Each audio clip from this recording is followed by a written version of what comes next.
Everyone talks about spring plant sales. And if you've seen my video on how to sell seedlings for profit, which I know a lot of you have, and if you haven't, I'm linking it right here, then you know I've talked all about how to sell seedlings during the spring for profit. But I made several $100s last September selling plants during the fall. These are fall seedlings.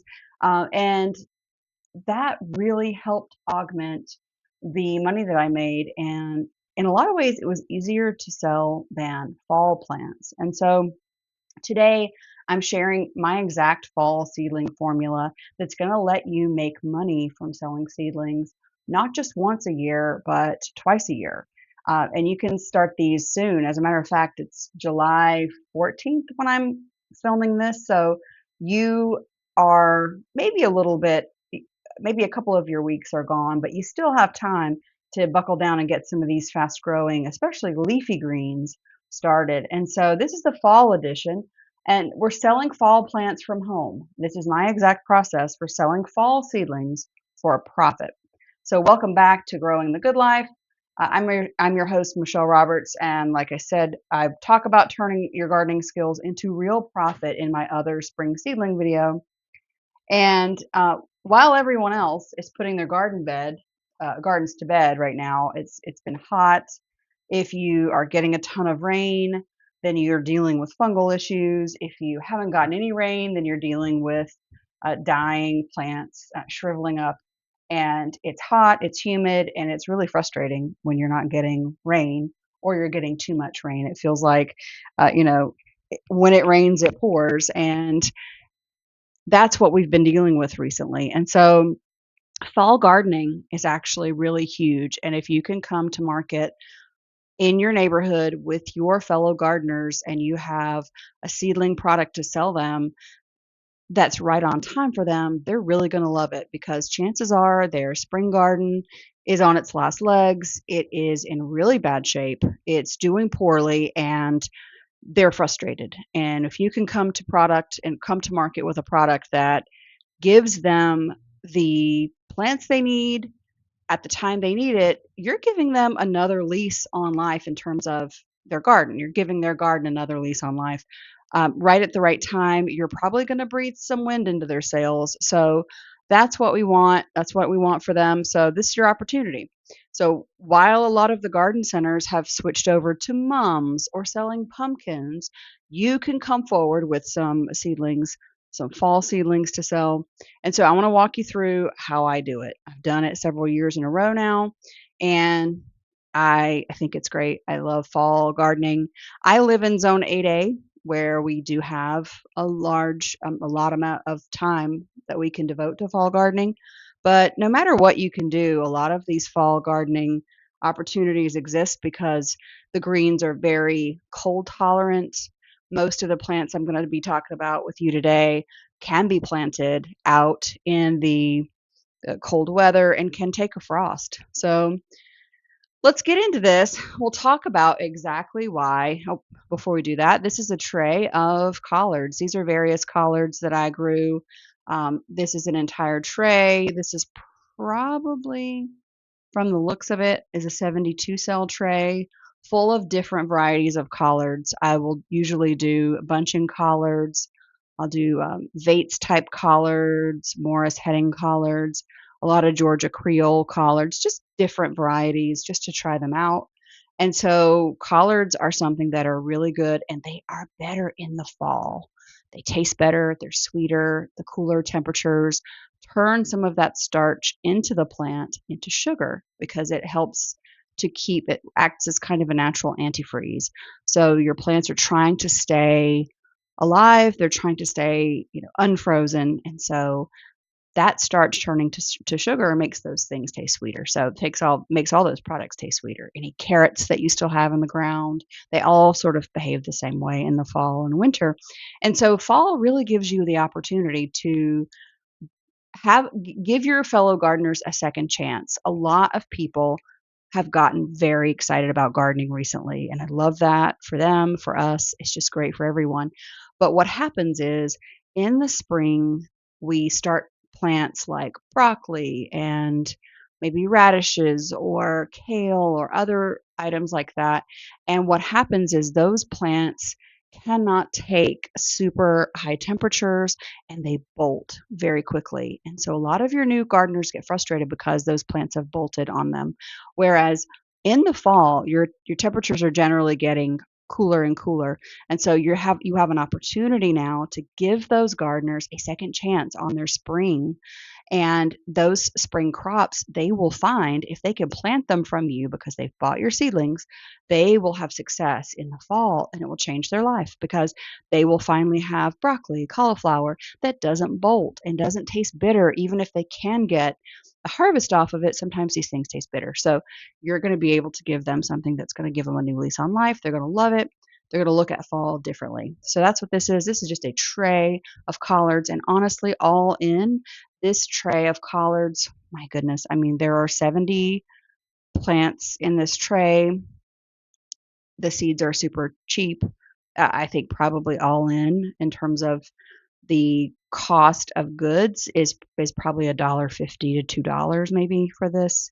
You can get cheap trays if you want, something that only lasts one season, couple dollars all in for 72 plants. And if you're selling them in 6 packs, then what is that? How many 6 packs is that? It's several 6 packs. It's like, was it 12 6 packs? You're making, even if you only sell these for maybe $5 a 6 pack, $3 a 6 pack, you are making a significant return on your investment that you've put into this. And these crops are delicious. So I really do highly recommend it. And after watching this video, you are going to know why fall seedling sales are better in many ways than spring sales. You'll learn how to time out your fall planting and what dates you need to care about and which ones you don't, how the fall plant pricing works for me, and a little bit, I'll talk to you a little bit about how it's a bit different from spring planting pricing. Then I'll talk exactly which plants you should grow in the fall to sell and why, and some fall marketing tactics that can work for you that are specifically different from the spring tactics that you would use that we talked about in the other video. Now, I will reference a lot about this other video, and I'm popping it up on screen for you again. The other video was the seedling sale video that talked a lot about spring seedling sales. This is focusing on fall. So let's get right into it. I know, as always, you could have been anywhere. You could have spent your time anywhere, and you chose to be with me, and I do truly appreciate that. Here is why fall can be better than spring. Less competition. You typically will have less competition. In spring, everybody and their neighbor is selling tomato plants, it seems. And it's what I told you to do, right? In the other video, I told you, whatever it is you're growing, throw in a few extra and sell them. Okay? And so people are listening to that. And Facebook can be flooded with seedlings. But in the fall, you might be the only person or one of just a handful of people who are selling fall vegetables. And that smaller amount of competition is going to position you as an expert, an authority, and someone who can help people really succeed in fall. So it makes things, there's definitely less competition, less pressure, and you can really stand out. Second reason is that you have not really desperate customers, but your customers are usually more invested in fall. The fall gardeners are often more serious than spring gardeners because they are working most likely to grow a significant amount of the food that their family eats from their garden, or they're wanting to make a dent in it, whether it's for health reasons or monetary reasons. And so they're dedicated and they want to extend their season. They understand that fall growing is where you really make the money back in terms of adding to your bottom line as a family or as a household. And so they want to buy your seedlings because they can't find what they need anywhere else, or you do a better job of giving them the variety they're looking for. So all those reasons point to customers who are typically more invested. If you have people who are looking for seedlings in the fall, they know what they're looking for and they know why, and you don't have to convince them. Reason 3 is you have better weather. So August and September are typically easier for seed starting than February and March. You're not going to need heat mats. Germination is typically faster and more reliable. Now, I will say that just like spring, even though you might be tempted to do this, I would not start your seeds outside. I would still start your seeds for germination inside under grow lights because the temperature is still cooler and it's more consistent. What starting seeds right now, if I were to start seeds on my back deck, it's going to be 95 degrees today plus whatever the feels like temperature is. Pests are in full swing. Your seedlings are going to get decimated if you're thinking, oh, I can just start them outside because it's nice and warm. You can do that, but be prepared to have some pests love those little baby seedlings. And so even if your crops germinate in those high temperatures, which some won't, the pest pressure will get them. So if you can start inside, start inside. Another reason that fall is better is that a lot of fall plants will give you, multiple sales opportunities. You can really work on the succession planting angle now. One of the things I like to do in fall is I like to sell a couple of successions up front to people. If we're selling lettuce or we're selling kale or collards, selling them a couple of flats that are spaced out time wise gives them something that no one else is doing, and it makes it more beneficial for you, gives you something else to sell. And so that's another way that fall is really beneficial. You also, my last reason here, and I've given you several, this is the fifth reason, is that you do have less disease pressure as those plants are in the ground. So the chances are good that they will succeed. So if your customers succeed with your seedlings, they will want to buy from you again. So you can start seeds on July 15th. You can have plants ready to sell by August 20th. In my zone, I'm zone 8A. So, and then you can sell through September 30th. So, you are going to be able to sell through those. That's a typical timeline that I've used. And so in fall, a lot of these are leafy greens that you're selling, and they only need about 5 to 6 weeks before they're ready to sell. So we're not talking about peppers or tomatoes that can take longer to germinate in the case of peppers. And then, you're potting up multiple times. You're not really doing any potting up in the fall. So that makes it easier too.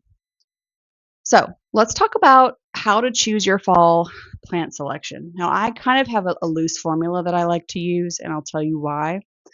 The first largest group are my fast growing greens, and these are going to be things like multiple kinds of lettuces. Things like Landis winter lettuce is a good lettuce to grow in the fall for people because they're going to be turned on then to this idea that they can grow and they can harvest lettuce from their house, like from a household garden, even in the freezing temperatures. A lot of lettuce does just fine being frozen. As soon as you don't pick it when it's frozen, if you let it warm up during the day, pick it, that lettuce is great. And so a lot of people don't realize that, but it's very true that a lot of your lettuces and other greens do just fine in freezing cold temperatures. So I use a lot of fast growing greens. Let's talk about your brassicas. Okay, you're going to go heavy on those. Lots of beautiful collards. Now is the time to get those seedling catalogs out and look at places like Southern Exposure Seed Exchange or, oh gosh, what are some of the other great places I like to go to? A lot of delicious varieties of brassicas that are very regional, very hard to find. You're going to get those, you're going to get their catalogs, and you're going to look up um, hard to find collard varieties, hard to find Brussels sprouts or kale, and grow those because they do grow fast. Actually, not the Brussels sprouts. The Brussels sprouts are for the next category. But if it's a green, like kale, Swiss chard, collards, lettuces, you can do all of those. And I really focus in on those because they're fast to grow and your customers will have quick wins with those because you can put them out into your garden and in 30 days they will have something to harvest. And so the win is really quick for them. So I focus on about 60 to 80% of my my fall seedling sale will be those kinds of crops. The next group, which is the next biggest, is about 20 to 30% of what I offer are going to be these cool season standards and things that folks have grown in the spring, got super excited about, and then they bolted. So we're talking things like broccoli and cauliflower. They love the cool weather. Cabbages, oh my gosh, cabbages as well. What happens in a lot of our spring is a lot of the springs that we all have, we go from 0 to 80 miles per hour in no time. And the plants, when we're talking 80 some degrees, 85, 90 degrees, and for long periods of time, they're not able to grow. They don't get 90 days like they might need in the case of Brussels sprouts, or even longer. They don't get 90 days of really reasonable temperatures. And so it's really hard for a home gardener to be successful with those in the spring. But in the fall, it's a different situation altogether.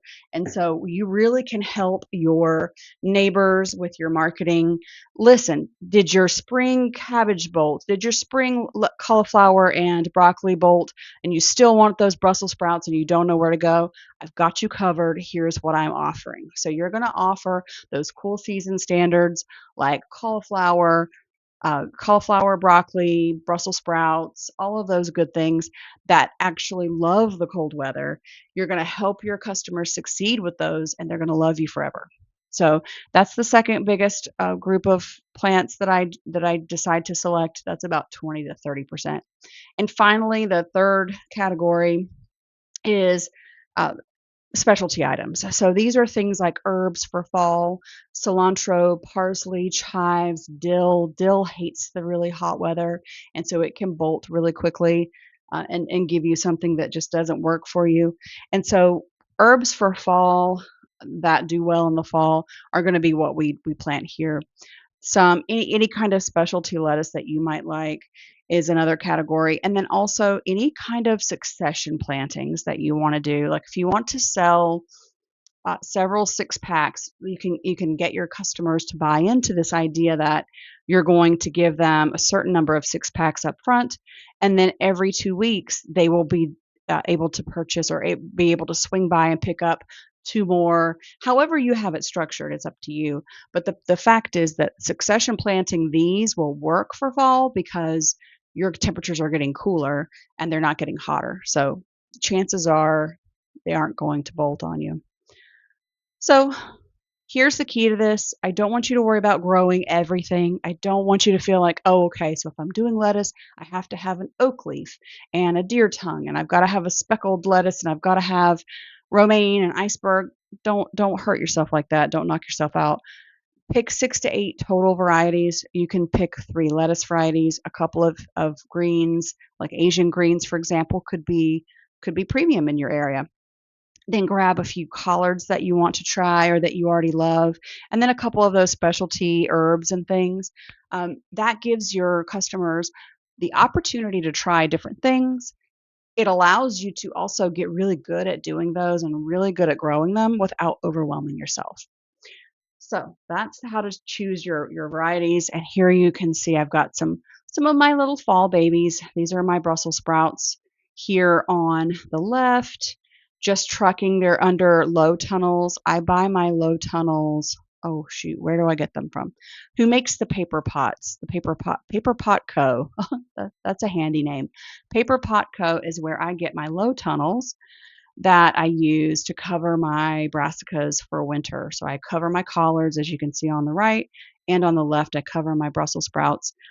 And in the middle, those are just an open broadcast tray of onions. So when I sell these, I will do an open broadcast tray of short day onions for overwintering, and I will just put them in a 10-20 tray with no holes in the bottom, and I water those. I probably should put holes in the bottom or use ones that have holes, but I don't, and it works fine. So these are some sort of short day onion that I use, probably one from Texas, might be a Texas 1015 sweet onion that I grow over the winter. Sell those and do a really good job with them. So these are my fall babies. Now, let's talk about your fall timing strategy. You're going to want to know your first frost date so that you can work backward.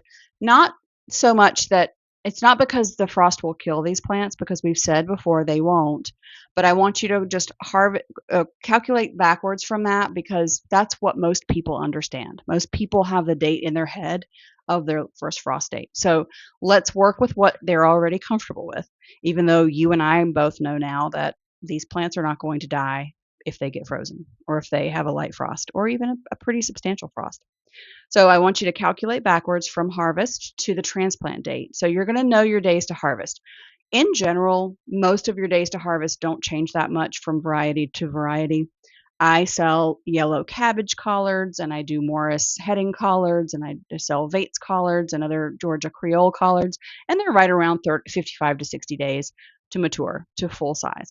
But again, you can eat them younger. You can pretty much eat them as soon as you put them out. You just don't want to eat the leaves because it'll kill the plants. So let's calculate backwards. So if you want to, let's say you know your last frost date or your first frost date is November 5th, which is mine. So if I'm calculating, I want to be able to harvest, um, and it takes about 60 days for that to be big enough that I need to say, all right, well, let's say I want to start harvesting on that the first frost date. 60 days before that is going to be the time I want to put it out. And then I want to allow for 4 to 5 weeks at the seedling stage. So another 4 to 5 weeks before that is when I need to start my seeds. So you're going to calculate, let's see, how many weeks is 60 days? That's like, it's about 8 or 9 weeks. Is that right? Have I lost my, yeah, it's about 8 or 9 weeks. So then adding on another 4 to 5 weeks, you're looking at 12 weeks, so about 3 months. So 3 months before your first frost date, you're going to want to start your seeds. So let's see, where are we? This is November. My first frost date is November. So let's see. So I could start my seeds as late as August if I wanted to, but right now is prime time for me to start seeds for fall. So that's kind of how this fall timing strategy is going to work for you. But go ahead and get them started. Anytime in the month of July is good. It's going to feel weird to you. It's going to feel really weird because it's so stinking hot outside and you're planning for fall. But trust me, it really, really works. So um, most of your fall greens need 45 to 60 days. So keep that in mind and you're going to be fine. And the last step here is you're going to want to plan that sales window. You're selling seedlings while it's still hot, so you've got less competition. So you might want to think about selling plants from August 1st through September 15th, for example. If you sell August and September, that kind of coincides with a back to school vibe. It kind of gets rid of that feeling of summer where you're sort of, goofing off and not doing much. If you are selling first of let's say mid-August to mid to end of September, then you're really lining things up with when people get back to school and start feeling more serious about things. Okay. So this is also, like we talked about before, a time when you can sell succession packages. You could sell a fall lettuce collection, for example.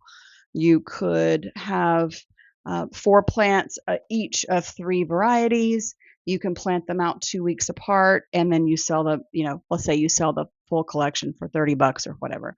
That is going to triple the sale that you're able to get with a single customer. They're going to be happier because they've got more product from you, and it's going to be a win-win for everybody. So those are the things you're able to do for fall. And again, this pricing and market strategy for fall, you've got less competition than you had in spring.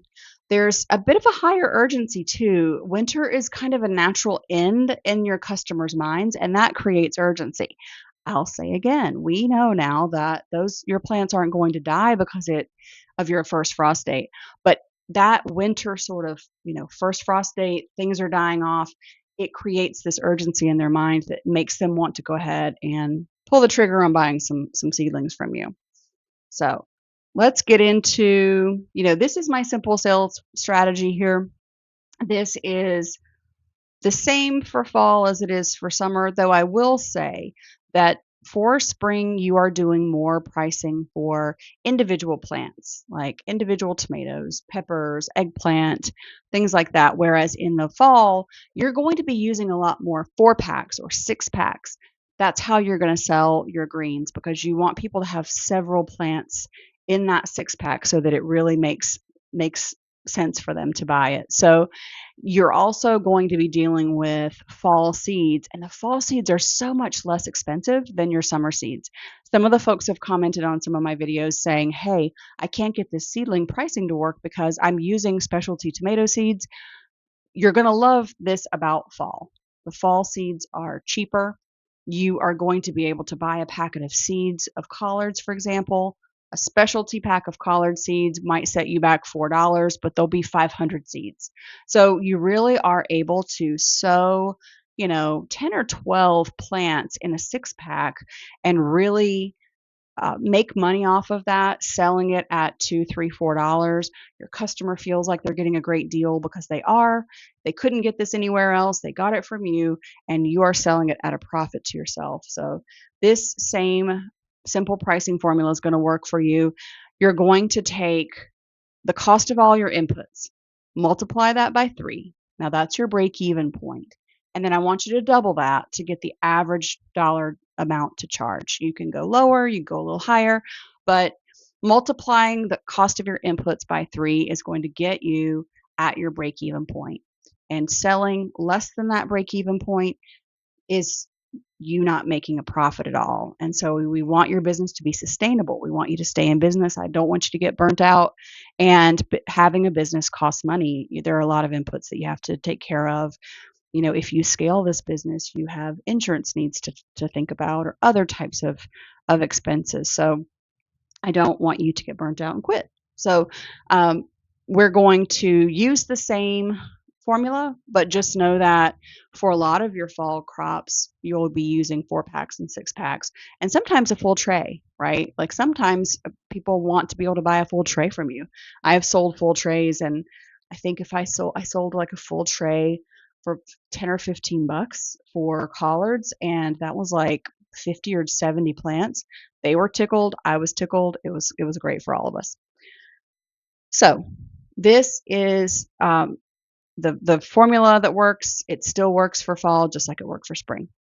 Again, these are the same sort of places you can sell your seedlings. So if you've sold in spring, if you followed that previous video, you sold in spring and now you're selling in fall, then these same farmers markets, you might still have a table. So you're just going to transition your inputs, or not your inputs, sorry.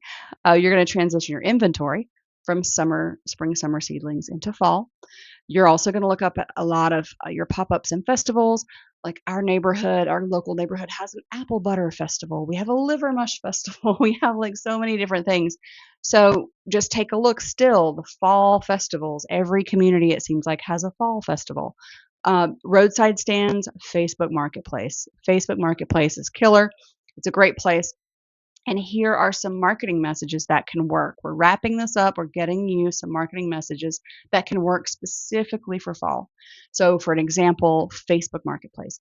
While the nurseries are selling mums, I'm growing vegetables for your fall garden. Okay, you can take that angle. You can also talk about how, hey, did all this rain that we got bum you out? Is your garden spent from the summer?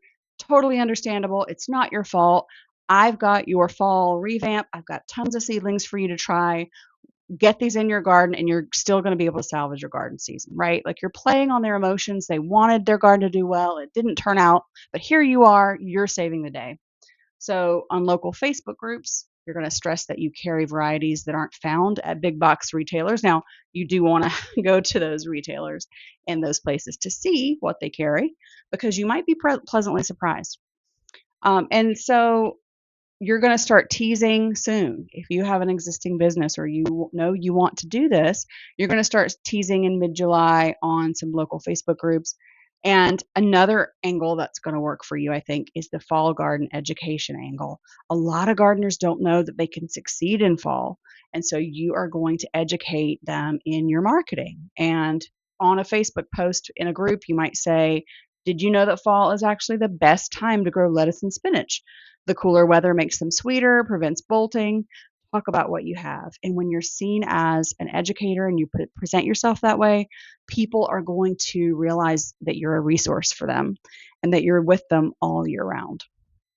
So let's say we start teasing in mid-July. You're going to make sales posts August 1st. Your peak marketing is somewhere around August 15th to September 1st when school's going to start back. And then your final push through the first couple weeks of September with your urgency messaging. And then you've got this last chance kind of idea that by mid-September, it's the last chance for fall gardens, that these are the final seedlings of the season. after this week, it's too late to start fall vegetables in our area. Okay, so you're taking the education angle, but you're also presenting yourself as someone who wants to see them succeed. So you're helping them out. So that's what I've got for you for fall. Fall can be so delightful when it comes to seedling sales. It can really help you add to your profit. And that's what I want you to do. I want you to first check your calendar.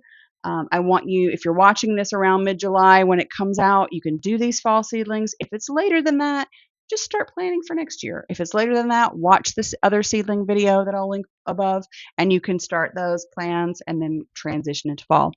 Second, I want you to research your local fall growing season. Look up that first frost date, work backward using my timing formula, then choose your varieties. Don't go crazy at first. Just focus on some fast growing greens that you know are popular.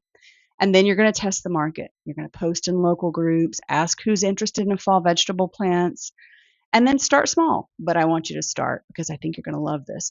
Even if you're going to grow maybe 20 to 30 extra plants, dip your toe in the water, that's still 60 to 90 bucks in profit for not a ton of work. And so in the comments, thank you so much again. I know you could have been anywhere and you chose to be with me for the last 30 minutes, and I super appreciate it. Let me know in the comments if you're planning to try fall seedling sale this year. And if you are, what varieties that you're thinking about growing. That's going to be all for now. Again, let me know what's going on with you with your fall sales in the comments below. You could have been anywhere. You chose to be with me, and I really appreciate it. Bye for now.